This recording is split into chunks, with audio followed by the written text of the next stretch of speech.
Press the Lord. त्या दयावान परमेश्वराला धन्यवाद, ज्याने आपला एकुलता एक पुत्र राखून न ठेवता आपल्यासाठी दिला. हालेलुया. तो परमेश्वर ज्याने तुम्हाला काल सांभाळला, जो आज सांभाळतो आणि येणाऱ्या प्रत्येक दिवसामध्ये तो सांभाळणारा परमेश्वर आहे. हालेलुया.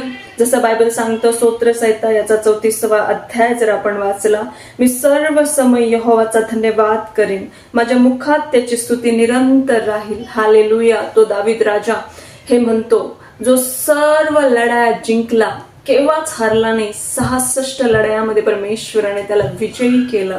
तोच देव जो तुमच्यावर प्रेम करतो, तो तुमच्या जीवनातील प्रत्येक लढाईमध्ये तुम्हाला विजयी करण्यास शक्तिमान आहे. तो परमेश्वर आहे जो अति प्रेम दयावान देवा. ज्यावेळेस तुम्ही त्याच्यावर विश्वास ठेवता, कसली कुरकुर न करता त्याची स्तुती निरंतर करत राहा, आपल्या प्रत्येक परिस्थितीमध्ये विश्वासू राहा. तो परमेश्वर तुम्हाला विजयी करणारा देव आहे. आमेन. हालेलुया.